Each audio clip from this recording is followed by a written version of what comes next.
wabarakatuh. Pada kesempatan kali ini bersama dengan saya Ernawati, mahasiswi pasca sarjana IAIN Parepare, program studi pendidikan agama Islam. Baik, di sini kita akan membahas atau memaparkan materi mengenai media pembelajaran dengan tema menata gambar, audio, dan video pelengkap dalam pembelajaran. Nah, apa sih definisi dari menata itu sendiri? Jadi, menata adalah mengatur, menyusun, dan menempatkan sesuatu dengan rapi dan terstruktur, sehingga memiliki tampilan yang tidak hanya menarik, tetapi pesan utama yang ingin disampaikan tetap menjadi pusat perhatian dan mudah dipahami. Selanjutnya, dalam menata gambar, ada teknik yang disebut dengan rule of thirds atau aturan sepertiga. Nah, apa sih maksud dari teknik tersebut? Jadi, teknik rule of thirds atau aturan sepertiga adalah teknik yang membagi bidang gambar dalam 3 bagian yang sama besar secara horizontal dan vertikal, sehingga terbentuklah 4 titik perpotongan garis, di mana menurut panduan ini, bagian foto yang paling menarik ditempatkan di salah satu titik tersebut. Karena jika objek ditempatkan di tengah, maka perhatian langsung ke tengah. Untuk lebih jelasnya, dapat dilihat pada gambar.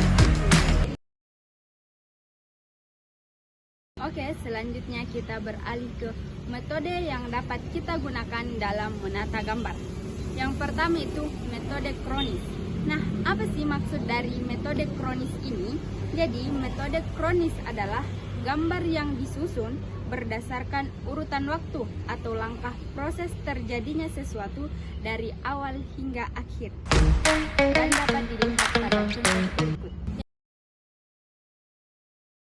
Yang kedua, metode pengelompokan.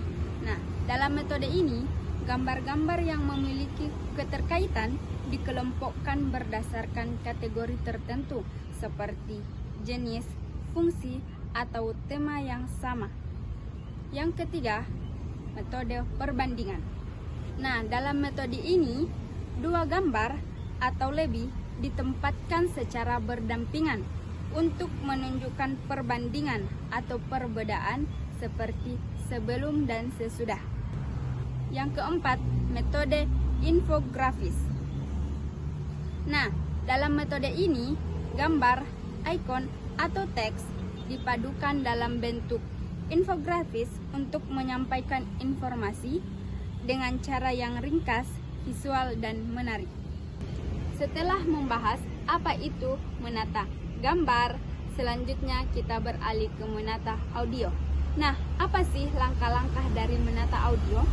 Yang pertama, pemilihan dan perekaman suara. Yang kedua, mixing audio. Dan yang ketiga, penambahan efek suara. Selanjutnya, pengaturan musik latar dan mastering. Dan yang terakhir itu sinkronisasi dengan visual. Selanjutnya, menata video. Nah, di sini kita akan membahas tips mengenai menata video untuk dijadikan sebagai video pelengkap dalam pembelajaran. Nah, apa-apa saja tips dalam menata video tersebut? Yang pertama, sesuaikan dengan tujuan pembelajaran. Dan yang kedua, integrasikan dalam struktur pembelajaran. Ketiga, beri panduan untuk menonton. Selanjutnya, gunakan kombinasi visual, teks, dan audio. Dan yang terakhir, tambahkan kuis atau tugas refleksi setelah video. Berikutnya, kita berpindah ke keuntungan dan tantangan penggunaan dari media audiovisual itu sendiri. Pertama, kita membahas mengenai keuntungannya. Nah, apa-apa saja keuntungan dari audiovisual itu sendiri? Keuntungan media audiovisual. Yang pertama, media audiovisual bisa berperan dalam pembelajaran tutorial. Yang kedua, dapat ditampilkan secara berulang. Dan yang ketiga, dapat memusatkan perhatian peserta didik dan menciptakan suasana belajar yang lebih menyenangkan.